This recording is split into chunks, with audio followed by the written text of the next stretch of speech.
जय Hind, this is Pal Chitransh and you are watching me on future educational point. तो आज के इस लेक्चर से शुरू करते हैं आपके सिलेबस को।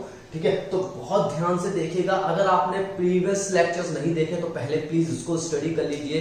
प्रीवियस लेक्चर मैंने अभी तक 2 लेक्चर आपको डाल दिए हैं। एक तो सिलेबस है, पूरा इंट्रोडक्शन है पूरा फिजिक्स का, तो पहले समझ लीजिए कि आपके सिलेबस में कौन कौन से टॉपिक्स हैं और वो किन किन ब्रांचेस से रिलेटेड हैं, कौन कौन से टॉपिक्स आपकी बैकबोन होंगे आगे आपके स्टडी को थोड़ा सा ईजी बनाने के लिए, ताकि आपकी फिजिक्स को आप आसानी से ना स्टडी कर सकें, इजिली वे में पढ़ सकें। तो वो प्लीज फर्स्ट लेक्चर जरूर देख लीजिएगा, जिसमें मैंने आपको फुल सिलेबस का इंट्रोडक्शन दिया है, और उसके बाद एक कंसेप्ट ऑफ मास का भी मैंने टॉपिक दिया हुआ है, तो वो भी थोड़ा आप जरूर प्लीज स्टडी कर लीजिए, ताकि चार्ज के कंसेप्ट को समझना थोड़ा आसान हो। तो आज के इस लेक्चर में हम लोग की जो स्टडी है वो इन 3 टॉपिक्स पे होगी। सबसे पहले तो हम इलेक्ट्रिक चार्ज की डेफिनेशन को देखो समझेंगे, पढ़ेंगे, इसके बेसिक कंसेप्ट को समझेंगे कि है क्या ये चीज। काइंड्स ऑफ चार्ज 2 टाइप के होते हैं, पॉजिटिव और नेगेटिव, लेकिन इसके बारे में भी हम एक डिटेल डिस्कशन लेंगे। और तीसरा होगा आपका टाइप्स ऑफ सब्सटेंस, जो ये आपका इंपॉर्टेंट टॉपिक होगा, बहुत अच्छा टॉपिक है और इंपॉर्टेंट भी है, क्योंकि पूरी इलेक्ट्रोस्टैटिक में हम सिर्फ इलेक्ट्रॉन प्रोटॉन के बारे में ही नहीं पढ़ रहे हैं, हम बॉडीज पे चार्ज के बारे में स्टडी कर रहे हैं, सब्सटेंसेस पे चार्ज के बारे में स्टडी कर रहे हैं। तो सब्सटेंसेस के कंसेप्ट को अगर चार्ज के अकॉर्डिंगली आपको पढ़ना है, मतलब कि सब्सटेंस को आपको चार्ज के कंसेप्ट के साथ अगर पढ़ना है, तो आप उसको किस तरीके से स्टडी करते हैं, उसके कितने कितने टाइप्स होते हैं सब्सटेंसेस के, तो वो आपके 3 हैं, कंडक्टर, इंसुलेटर और डाइलेक्ट्रिक। तो हम इन तीनों का एक डिटेल डिस्कशन आज करेंगे। तो ये आपके टॉपिक हैं, इनको मैं रफ कर दे रहा हूं, इनकी भी जरूरत नहीं है, यहाँ पे मुझे एग्जांपल लिखने पड़ेंगे आपको समझाने के लिए, तो आप इसको नोट कर लें, समझ लें, कॉपी पेन लेके बैठ जाइए। आपकी यूनिट स्टार्ट हो चुकी है, यूनिट 1 आपका इलेक्ट्रोस्टैटिक, थंबनेल में आपने देख लिया होगा, तो इसलिए मैं बार बार नहीं बोल रहा हूं। Chapter 1 charge and field. ध्यान रहे, बैकबोन है इलेक्ट्रोमैग्नेटिज्म की। अगर ये कंसेप्ट गड़बड़ गया तो आपको आगे की स्टडी में बहुत दिक्कत होगी, प्रॉब्लम्स होगी, मतलब कि इजीली आपको चीजें समझ में नहीं आएंगी। अगर आपका इलेक्ट्रिक डायपोल आ जाता है, या फिर अगर आपका इलेक्ट्रिक पोटेंशियल आता है, और अगर आप इनके बारे में नहीं जानते हो, तो इनसे जो रिलेटेड जो टॉपिक्स हैं उनको समझने में थोड़ी दिक्कत होती है। इसीलिए प्लीज आप सिलेबस थोड़ा सा देख लें, समझ लें, और मेरी तो भाई यही राय है, बाकी आपकी इच्छा है। तो ये टॉपिक आप नोट कर लीजिएगा, पॉज करके वीडियो, और मैं जरा अपने टॉपिक को स्टार्ट करता हूं। पहला टॉपिक आपका इलेक्ट्रिक चार्ज। तो चलिए पहले इसकी डेफिनेशन को समझ लेते हैं। डेफिनेशन मैंने लिख दी है बोर्ड पे पहले से आपकी। इलेक्ट्रिक चार्ज की डेफिनेशन देखिए केवल क्या है, एडिशनल प्रॉपर्टी ऑफ इलेक्ट्रॉन और proton which gives rise to an electric force between them. Electron और प्रोटॉन की एडिशनल प्रॉपर्टी, एक एडिशनल प्रॉपर्टी, जैसे electron proton, these are the 2 fundamental particles. Fundamental particles हैं, इनके पास मास होगा, इनके पास मास है, जो कि उसकी एक अपनी फिजिकल प्रॉपर्टी है। लेकिन इस प्रॉपर्टी के अलावा एक और प्रॉपर्टी है उनके पास, that is called electric charge, जिसकी वजह से वे एक दूसरे पर एक इलेक्ट्रिक फोर्स एक्सर्ट करते हैं। तो उस प्रॉपर्टी का नाम, उस एडिशनल प्रॉपर्टी का नाम, जो कि मास के अलावा एक और एडिशनल प्रॉपर्टी है, उस प्रॉपर्टी का नाम है इलेक्ट्रिक चार्ज। तो चलिए, ये तो हो गई डेफिनेशन। अब एक एग्जांपल से इसको जरा है ना समझते हैं आसानी से। तो देखिए ध्यान से, मान लेते हैं these are the 2 fundamental particles, 2 particles हैं, 2 हमने कोई भी पार्टिकल अभी कंसीडर कर लिए, मैं भी फंडामेंटल नहीं बोल रहा हूं, तो 2 कोई भी हमने पार्टिकल कंसीडर किया। अगर ये पार्टिकल है तो ऑब्वियस सी बात है इनके पास मास होगा। ठीक, अगर मास है तो मास की वजह से, भाई अगर 2 पार्टिकल और इनके पास मास है, तो mass is responsible for the gravitational force. तो मास जैसी फिजिकल प्रॉपर्टी की वजह से इन दोनों पार्टिकल के बीच में एक ग्रेविटेशनल फोर्स लगेगा। मतलब इन दोनों पार्टिकल के बीच में लगने वाला जो ग्रेविटेशनल फोर्स है, उसके लिए रेस्पॉन्सिबल कौन है? उसके लिए रेस्पॉन्सिबल है this physical property, that is called मास। अगर आप लोगों ने कंसेप्ट ऑफ मास का लेक्चर देख रखा है तो बताइएगा जरूर कमेंट सेक्शन में कि इन पार्टिकल के मासेस को हम क्या कहेंगे, ग्रेविटेशनल या इनर्शियल, मतलब कौन से मास के कंसेप्ट को हम लोग यहाँ पे यूज करेंगे। तो जरूर कमेंट सेक्शन में बताइएगा, ग्रेविटेशनल मास होगा यहाँ पे या इनर्शियल मास के हम कंसेप्ट को यूज करेंगे। तो हमने आपसे चलिए कहा केवल कि यहाँ पे 2 पार्टिकल्स हैं, 2 पार्टिकल्स, और इनके पास क्या है, भाई मास है, और मास प्रॉपर्टी की वजह से वे एक दूसरे पर क्या करेंगे, एक ग्रेविटेशनल फोर्स एक्सर्ट करेंगे। इन पार्टिकल के पास एक और एडिशनल प्रॉपर्टी थी, एक ऐसी प्रॉपर्टी अभी जिसका हमें नाम नहीं पता था, बस इनके पास एक और कोई ऐसी प्रॉपर्टी थी जिसकी वजह से ये दोनों पार्टिकल एक दूसरे पर एक स्ट्रॉन्ग इलेक्ट्रिक फोर्स एक्सर्ट कर रहे थे। और दिस इलेक्ट्रिक फोर्स, ये इलेक्ट्रिक फोर्स जो इन दोनों के बीच में लग रहा था, उसके लिए रेस्पॉन्सिबल थी ये additional property that is called electric charge. बिल्कुल वैसे ही जैसे ग्रेविटेशनल फोर्स के लिए रेस्पॉन्सिबल होता है मास, ये वो फिजिकल प्रॉपर्टी है जो ग्रेविटेशनल फोर्स के लिए रेस्पॉन्सिबल होती है, उसी तरीके से इलेक्ट्रिक फोर्स जो इन दोनों के बीच में लग रहा था, इन दो पार्टिकल्स के बीच में जो इलेक्ट्रिक फोर्स लग रहा था, उनके लिए जो प्रॉपर्टी रेस्पॉन्सिबल थी that is called electric charge. तो आई थिंक ये इलेक्ट्रिक चार्ज की डेफिनेशन थी और क्लियर हो गई होगी अब तक आपको। अच्छा, इसके बाद एक चीज और है, इन दोनों के बीच में जो इलेक्ट्रोस्टैटिक फोर्स था, इंपॉर्टेंट है थोड़ा सा याद रखना हमेशा, इन दोनों के बीच में जो भी इलेक्ट्रोस्टैटिक फोर्स था वो इन दोनों के बीच में लगने वाले ग्रेविटेशनल फोर्स से 10 to the power 36 टाइम्स ज्यादा था। मतलब देखो, इन दोनों पार्टिकल का मास तो था ही था भाई, ऐसा नहीं कि मास नहीं था, मास भी था, और इनके पास एक एडिशनल प्रॉपर्टी थी, दोनों के पास एडिशनल प्रॉपर्टी थी, जिसकी वजह से ये दोनों एक दूसरे पर क्या कर रहे थे, एक स्ट्रॉन्ग इलेक्ट्रिक फोर्स एक्सर्ट कर रहे थे, और ये इलेक्ट्रिक फोर्स इन दोनों के बीच में लगने वाले ग्रेविटेशनल फोर्स से कम इतना गुना ज्यादा था। क्लियर? तो इस एडिशनल प्रॉपर्टी, इन पार्टिकल्स की एडिशनल प्रॉपर्टी को हम लोग कहते हैं इलेक्ट्रिक चार्ज। तो इलेक्ट्रिक चार्ज के कंसेप्ट को चलो और थोड़ा सा मैं आगे ले जाता हूं। अगर हम किसी पर्टिकुलर सब्सटेंस को देखें, अगर किसी पर्टिकुलर बॉडी को देखें, हमारे यूनिवर्स में जितने भी सब्सटेंसेस हैं वो सभी एटम से मिलकर बने, ठीक? और एटम को जब हमने रिजॉल्व किया तो हमें 3 फंडामेंटल पार्टिकल्स मिले। कौन कौन से?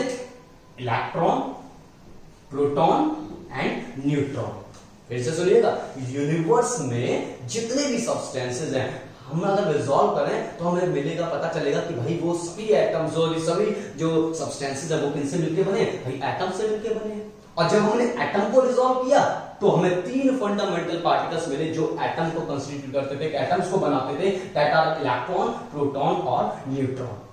उसी तरीके से इलेक्ट्रॉन, प्रोटॉन, न्यूट्रॉन की भी अपनी एक अलग थ्योरी है। ये किनसे मिलके बने हैं? ये बने हैं क्वार्क्स से मिलके। इस पर भी एक अपनी एक हाइपोथेटिकल थ्योरी चल रही है, लेकिन हम उस पर नहीं जाएंगे, वो बाद में आपको बताऊंगा जब आपका क्वांटाइजेशन चार्ज आ जाएगा। क्वार्क्स के बारे में जिनसे मिलके इलेक्ट्रॉन, प्रोटॉन और न्यूट्रॉन बने हैं, उनके लिए आपको एक हाइपोथेटिकल थ्योरी दी गई थी क्वार्क्स को लेकर, तो वो हम आपको क्वांटाइजेशन ऑफ चार्ज में बता देंगे। हालांकि सिलेबस में नहीं है और इसके लिए अगर हो सके एक एडिशनल टॉपिक है तो वो मैं कभी आपको एक वीडियोस का एक अलग सेपरेट वीडियो बना के आपको प्रोवाइड करा दूंगा आपके ऑफिशियल ऐप पर, वो आप देख लेना और समझ में आ जाएगा आपको कि भैया क्वार्क का किसी क्या है। लेकिन हम अभी केवल अपने सिलेबस को लेकर बात कर रहे हैं, टॉपिक को लेकर बात कर रहे हैं। तो एटम जो है वो किनसे मिलकर बना? वो 3 फंडामेंटल पार्टिकल्स मिलकर बना, that is called electron, proton और न्यूट्रॉन।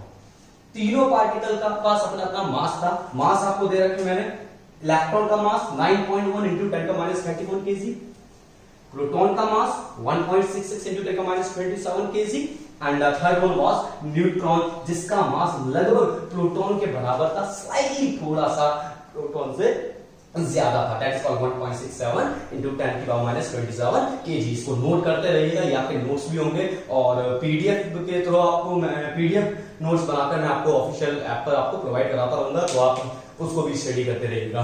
तो electron, proton, neutron 3 fundamental particle जिनके पास मास जैसी प्रॉपर्टी थी, और इस प्रॉपर्टी की वजह से, मतलब इस मास प्रॉपर्टी की वजह से ये तीनों एक दूसरे पर ग्रेविटेशनल फोर्स एक्सर्ट कर रहे थे, ठीक? लेकिन इन 2 पार्टिकल के पास कौन कौन से? एक इलेक्ट्रॉन और एक प्रोटॉन। न्यूट्रॉन नहीं, केवल इलेक्ट्रॉन और प्रोटॉन, इनके पास एक एडिशनल प्रॉपर्टी थी, that is called charge. Electron के पास भी और प्रोटॉन के पास भी। इलेक्ट्रॉन और प्रोटॉन इनके पास एक एडिशनल प्रॉपर्टी थी, that is called electric charge, जिसकी वजह से ये एक दूसरे पर एक स्ट्रॉन्ग इलेक्ट्रिक फोर्स एक्सर्ट कर रहे थे। न्यूट्रॉन के पास ये प्रॉपर्टी नहीं है। फंडामेंटल एटम, ध्यान से सुनना, एटम किससे, देखो ध्यान से, एटम जो है उसके तीन फंडामेंटल पार्टिकल से मिलकर बना, इलेक्ट्रॉन, प्रोटॉन, न्यूट्रॉन। मास तीनों के पास था, जिसकी वजह से उनके बीच में क्या लग रहा था, ग्रेविटेशनल फोर्स। और इन दोनों के पास, इलेक्ट्रॉन और प्रोटॉन के पास, एक एडिशनल प्रॉपर्टी थी, that is called electric charge, जिनका मैग्नीट्यूड बराबर था, नेचर अपोजिट था, क्योंकि इलेक्ट्रॉन के पास नेगेटिव चार्ज था और प्रोटॉन के पास पॉजिटिव था। यहां से पता चला था कि चार्ज दो टाइप के होते हैं, एक नेगेटिव और एक पॉजिटिव। इसके बारे में आपको ऑरिजिन ऑफ चार्ज मालूम चलेगा। ये भी नॉन रिलेवेंट टाइप का टॉपिक है और ज्यादा इससे बोर्ड में नहीं पूछा जाता, इससे बोर्ड से कुछ नहीं आता, बस समझने के लिए थोड़ा पढ़ना है तो कभी पढ़ लेना अच्छे से, और उसका भी मैं एक वीडियो आपको जरूर प्रोवाइड करा दूंगा, तो वो आप देख लेना इसको। तो इलेक्ट्रॉन और प्रोटॉन के पास चार्ज जैसी प्रॉपर्टी थी, एक के पास नेगेटिव और दूसरे पे पॉजिटिव, मैग्नीट्यूड दोनों का बराबर था। लेकिन न्यूट्रॉन के पास ऐसी कोई भी प्रॉपर्टी नहीं थी। तो अब देखो इन सबसे क्या मतलब एक निष्कर्ष निकला कि एडिशनल, देखो definition, additional property of electron और प्रोटॉन। इलेक्ट्रॉन या प्रोटॉन की वो एडिशनल प्रॉपर्टी, मतलब मास तो था ही था, न्यूट्रॉन के पास भी मास था, लेकिन इलेक्ट्रॉन और प्रोटॉन के पास एक और एडिशनल प्रॉपर्टी थी, that is called electric charge, जिसकी वजह से ये एक दूसरे पर एक स्ट्रॉन्ग इलेक्ट्रोस्टैटिक फोर्स या एक इलेक्ट्रिक फोर्स एक्सर्ट कर रहे थे, and that property is known as electric charge. दो टाइप के होते हैं, एक होता है पॉजिटिव और दूसरा होता है आपका नेगेटिव। इलेक्ट्रॉन पे जो चार्ज था वो नेगेटिव और प्रोटॉन पे जो चार्ज था वो पॉजिटिव। तो ये चीज जरा आप नोट कर लीजिए और जरा हम अपने अगले डिस्कशन पे बढ़ेंगे।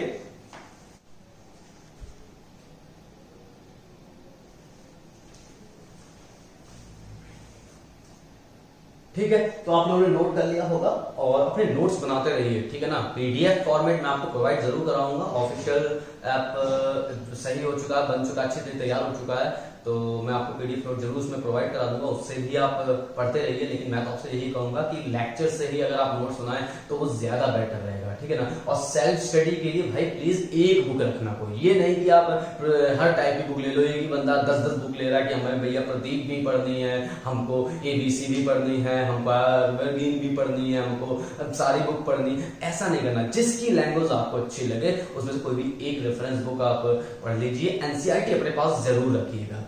तो चलिए आगे बढ़ते हैं हम लोग जरा। तो मैंने आपको बताया कि इलेक्ट्रॉन और प्रोटॉन के पास एक एडिशनल प्रॉपर्टी है, जिसकी वजह से वो एक दूसरे पर एक इलेक्ट्रिक फोर्स एक्सर्ट कर रहे थे, that is called electric charge. ये property, this property was responsible for the electric force acting between them. बिल्कुल वैसे ही जैसे कि मास की वजह से एक दूसरे पर वो ग्रेविटेशनल फोर्स एक्सर्ट करते हैं, बिल्कुल उसी तरीके से चार्ज की वजह से वो दोनों एक दूसरे पर एक इलेक्ट्रिक फोर्स एक्सर्ट करते हैं। कंपोजिशन ऑफ एटम भी मैंने बता दिया कि एटम के फंडामेंटल पार्टिकल्स इलेक्ट्रॉन, प्रोटॉन और न्यूट्रॉन, जिसमें से इलेक्ट्रॉन और प्रोटॉन का मास था, न्यूट्रॉन का भी मास था, लेकिन एडिशनल प्रॉपर्टी चार्ज की सिर्फ इलेक्ट्रॉन और प्रोटॉन के पास थी।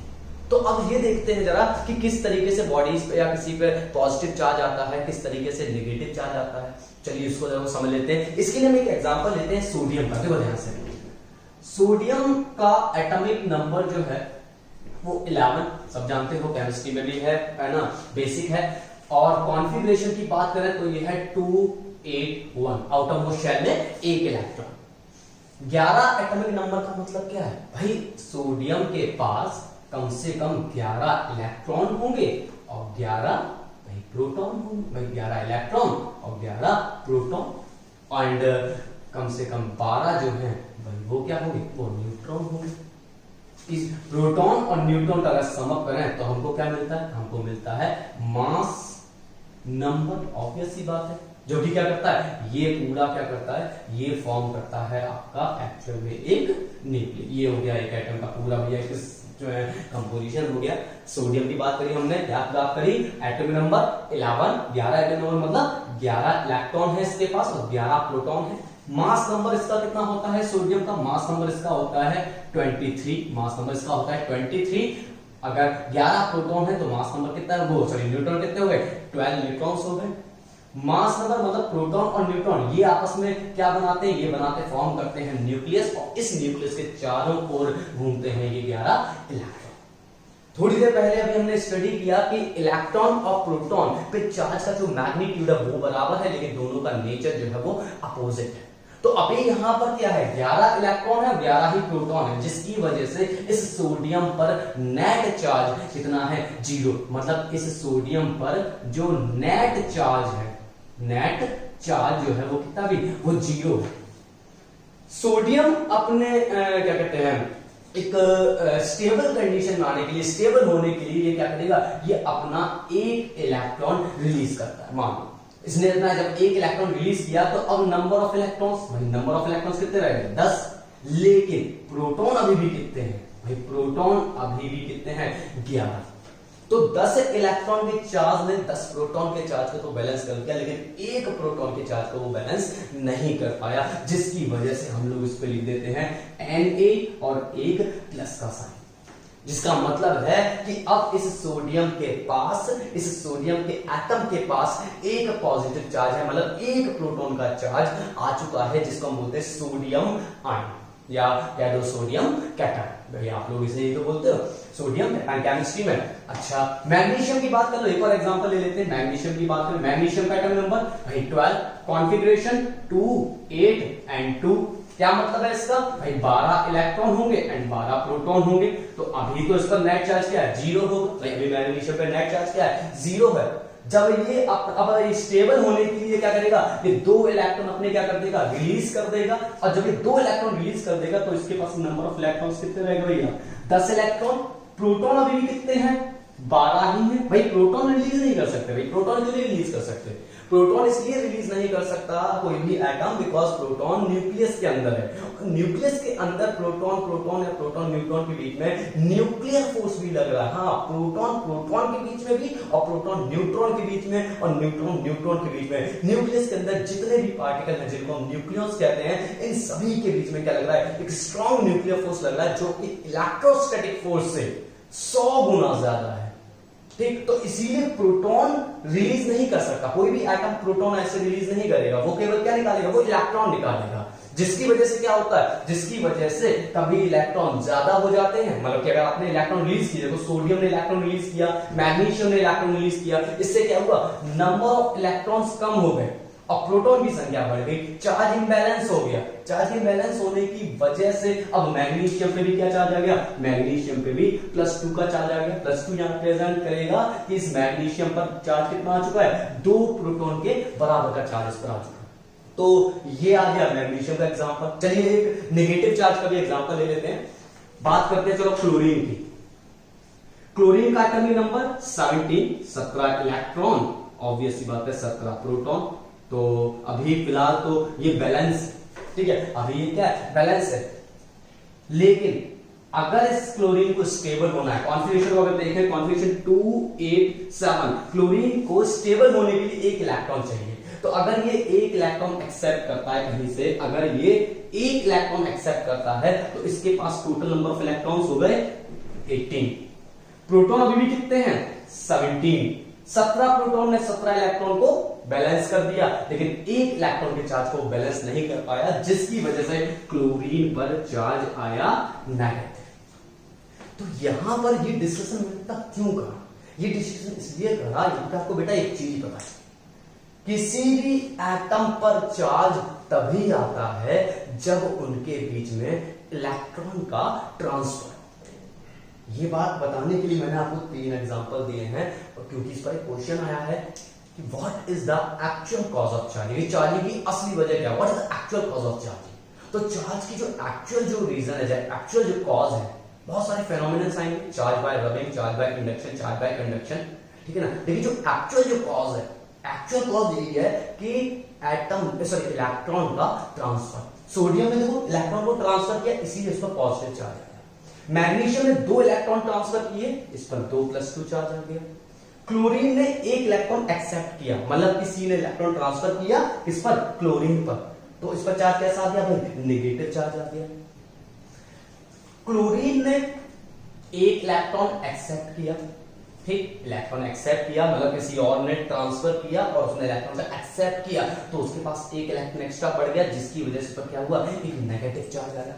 तो एक्चुअल यहाँ पे जो कॉज है, किसी भी एटम पे जो चार्ज आया है, आयन पे जो चार्ज आया है, वो एक्चुअल कॉज क्या है, because of transfer of electron. अभी फिलहाल हमने एटम्स की बात कर ली है, अब ऐसे ही बॉडीज की बात कर लेते हैं।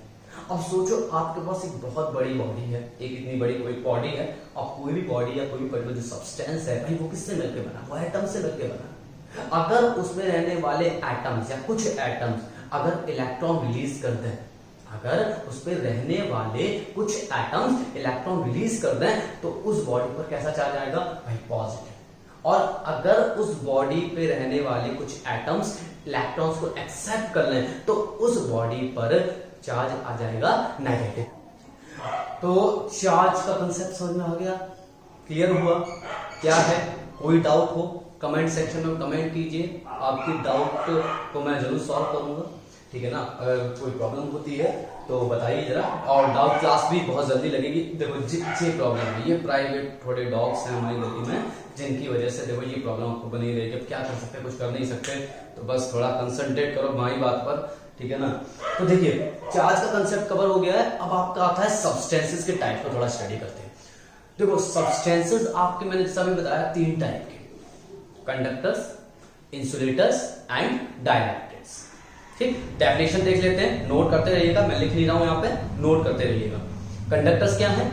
Those substance which allow freely flow of charge through them. ऐसे सब्सटेंसेस जो अपने थ्रू चार्ज के फ्लो को फ्रीली अलाउ करें उन्हें कंडक्टर्स कहते हैं। जैसे हमने कहा कि मान लो जैसे ये कंडक्टर है, ठीक, एक कंडक्टिंग हमने रॉड है, अगर आप इस कंडक्टिंग रॉड के इस एंड पर, जैसे जो इसकी कैप है, अगर आप इस एंड पर कोई चार्ज देते हो तो इस कंडक्टर पे जो चार्ज होगा, दिया गया जो चार्ज है वो पूरी रॉड पर डिस्ट्रीब्यूट हो जाएगा।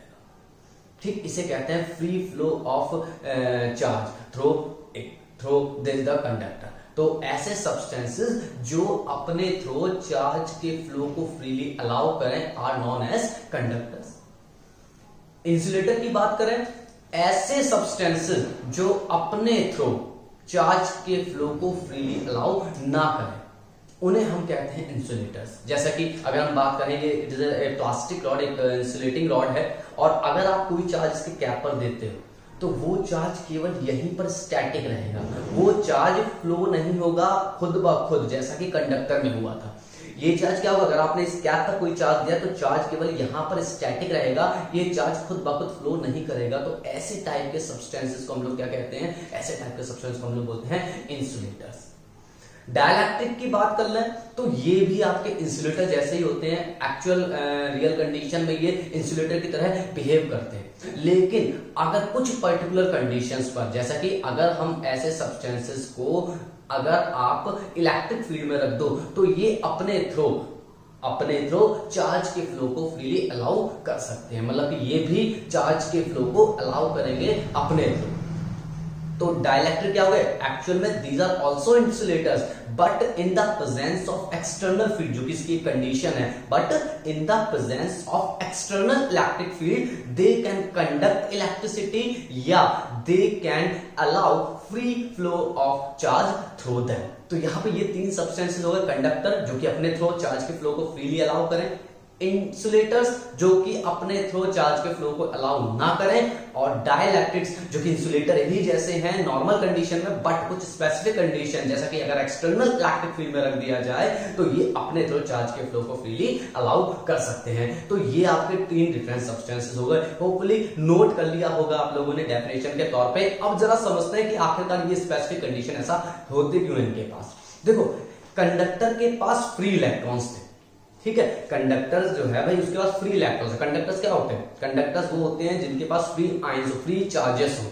जैसे अगर हम बात करें एल्यूमिनियम की, तो एल्यूमिनियम का जो कंडक्टर है उसके पास फ्री इलेक्ट्रॉन्स थे। भाई एल्यूमिनियम की अगर हम वायर कंसीडर करें तो एल्यूमिनियम का वायर ऑब्वियस सी बात है एल्यूमिनियम के एटम से मिलकर बना है, और एल्यूमिनियम के एटम के पास 3 इलेक्ट्रॉन होते हैं जो कि बिल्कुल फ्री होते हैं मूव करने के लिए। अगर उन्हें जरा सा पोटेंशियल दिया जाए तो वो फ्रीली क्या कर सकते हैं, मूव कर सकते हैं। तो वो कंडक्टर्स, वो सब कंडक्टर्स के पास क्या थे, फ्री इलेक्ट्रॉन्स थे। अगर हम बात करें NaCl सॉल्यूशन की, सोडियम क्लोराइड के सॉल्यूशन की, कंडक्टर हमेशा सॉलिड नहीं होते, कंडक्टर सभी वो कंडक्टर्स होंगे, वो सारे सब्सटेंसेस कंडक्टर कहलाए जाएंगे जो अपने थ्रू करंट पास करा दें या जो अपने थ्रू चार्ज के फ्लो को फ्रीली अलाउ करें, वो सभी आपके कंडक्टर्स कहलाते हैं। तो इसीलिए मैं एक एग्जांपल और ले रहा हूं, सोडियम क्लोराइड मतलब कि नमक का जो सॉल्यूशन है, अगर हम उसको देखें, नमक के सॉल्यूशन में आपको सोडियम पॉजिटिव आयन और क्लोरीन नेगेटिव आयन, ठीक है, sodium positive ion, chlorine negative ion, ये फ्रीली मूव करते हुए मिलते हैं। तो इसमें आपको फ्री चार्ज मिल जाते हैं, जिसकी वजह से ये कैसे बिहेव करता है, एक कंडक्टर की तरह बिहेव करता है, ठीक है। तो कंडक्टर्स वो होते हैं जो अपने थ्रू चार्ज के फ्लो को फ्रीली अलाउ करें। क्यों? क्योंकि उनके पास फ्री चार्ज कैरियर्स होते हैं। सॉलिड्स में कंडक्टर की बात करें, जैसे एल्यूमिनियम है या फिर कॉपर है, तो उनके पास फ्री इलेक्ट्रॉन्स हैं, इसीलिए ये चार्ज के फ्लो को फ्रीली अलाउ कर रहे हैं। NaCl सॉल्यूशन की बात करें, लिक्विड में अगर बात करें, तो उनके पास भी मोबाइल आयंस है, मोबाइल जो कि मूव कर सकते हैं, सोडियम आयन और क्लोरीन आयन जो कि मूव कर सकते हैं, इसीलिए वे इलेक्ट्रिसिटी या चार्ज के फ्लो को कंडक्ट करा सकते हैं। अगर हम किसी गैस की बात करें और उस गैस में अगर जैसे हमने आपसे कहा कि मान लो ये ग्लास की रॉड है, ठीक है, मान लेते तो देखिए ये ग्लास की रॉड है और इसमें कोई गैस भरी है, आयनाइज गैस भरी है। आयनाइज मतलब जिसमें क्या है, आयनाइज मतलब चार्ज, हमने चलो आयनाइज गैस मान ली, जैसे पॉजिटिव, जिसमें जो गैस भरी हुई है वो आयनाइज्ड है, तो ये गैस भी एक कंडक्टर की तरह बिहेव करेगी। क्यों? क्योंकि इसके पास चार्ज है, ठीक है ना, ये चार्ज के फ्लो को फ्रीली क्या कर सकता है, अलाउ कर सकता है। अब देखो ये वर्क कैसे करता है, देखो ध्यान से समझो। मान लो कंसीडर कर लेते हैं हम यहाँ पे एक कंडक्टर कंसीडर करते हैं, एक कंडक्टिंग हमने रॉड कंसीडर करी और ये कंडक्टिंग रॉड हम मान लेते हैं चलो मैग्नीशियम की है, ठीक है, और मैग्नीशियम की रॉड है तो ऑब्वियस सी बात है मैग्नीशियम के एटम से मिलकर बनी हुई, तो यहाँ पे कुछ एटम्स रिप्रेजेंट कर देते हैं, ये मैग्नीशियम के एटम्स हैं। आपको पता है मैग्नीशियम का एटम नंबर 12 है, मतलब कि इसके वैलेंस शेल में जो फ्री इलेक्ट्रॉन्स जो हैं वो कितने होंगे, 2, मतलब कि हर एटम के पास कितने इलेक्ट्रॉन होंगे भाई, हर एटम के पास एडिशनल 2 इलेक्ट्रॉन्स होंगे। हर एटम के पास हमने यहाँ पे 2 इलेक्ट्रॉन दिखा दिए इस तरीके से, ये एडिशनल 2 इलेक्ट्रॉन्स, क्लियर। अब अगर मान लो यहां पर इस कंडक्टिंग रॉड के पास अगर हम एक चार्ज बॉडी लेकर आए, जैसे कि मान लो ये चार्ज बॉडी कैसी है, ये चार्ज बॉडी पॉजिटिव है, ठीक, अगर हम इसके पास में एक चार्ज बॉडी लेकर आए जो कि कैसी है, बिल्कुल पॉजिटिव है, तो ऑब्वियस सी बात केस क्या होगा, ये इलेक्ट्रॉन क्या करेंगे, इसको अट्रैक्ट करेंगे, ये इलेक्ट्रॉन को पुल करेगा। 2 इलेक्ट्रॉन ये जैसे ही रिलीज करके यहां पहुंचेंगे तो इस पर 2 प्रोटॉन का चार्ज आ जाएगा। जैसे कि मैंने आपको बताया था अभी कि अगर कोई बॉडी अगर कोई एटम इलेक्ट्रॉन रिलीज करता है तो उस पर पॉजिटिव चार्ज आ जाता है, तो उसने 2 इलेक्ट्रॉन रिलीज करे तो उस पर पॉजिटिव +2 चार्ज आ गया, और जैसे ही इसके पास 2 इलेक्ट्रॉन पहुंचे तो इस पर 2 इलेक्ट्रॉन का नेगेटिव चार्ज होता वो क्या हो गया, वो ऐड हो गया, मतलब इसके पॉजिटिव चार्ज में से 2 इलेक्ट्रॉन का जो चार्ज था वो क्या हो गया, कम हो गया। यहां 2 इलेक्ट्रॉन जो थे वो भी इसी तरीके से इससे अट्रैक्ट होंगे और उसके बाद फिर यहां पे अट्रैक्ट होंगे, तो फिर ये क्या हो जाएगा, यहां पे ये भी +2 चार्ज हो गया। इस तरीके से ये पूरी जो रॉड है, इसके जो एटम्स हैं, ये अपने इलेक्ट्रॉन्स का ट्रांसफर करते चले जाएंगे और करते करते ये पूरी जो रॉड है वो खुद ब खुद कैसी हो जाएगी, पॉजिटिवली चार्ज हो जाएगी। तो यहां पर ये कनेक्शन होता है बेटा, इस तरीके से एक कंडक्टर पर अगर आप कोई चार्ज देते हो तो वो चार्ज खुद ब खुद पूरे कंडक्टर पर क्या जाता है, फैल जाता है इस तरीके से। इसीलिए मैंने आपसे कहा कंडक्टर्स आर दो सब्सटेंस विच फ्रीली अलाउ, जो कि अपने थ्रू चार्ज के फ्लो को फ्रीली क्या करें, अलाउ कर दे। इंसुलेटर में देखो ऐसा नहीं होता, क्यों? क्योंकि इंसुलेटर में ना फ्री इलेक्ट्रॉन्स नहीं होते, जिनके पास फ्री चार्ज कैरियर्स नहीं है तो वो अपने थ्रू चार्ज के फ्लो को फ्रीली अलाउ नहीं करेंगे। तो इंसुलेटर जिन एटम से मिलकर बनाए उन एटम के पास फ्री इलेक्ट्रॉन नहीं थे जो कि मूव कर सकें, ठीक है, इसलिए सिर्फ उस पोर्शन पर चार्ज पहुंचा जहां पर हमने चार्ज दिया था, ठीक, चार्ज खुद ब खुद फ्लो होकर आगे क्यों मूव नहीं करा।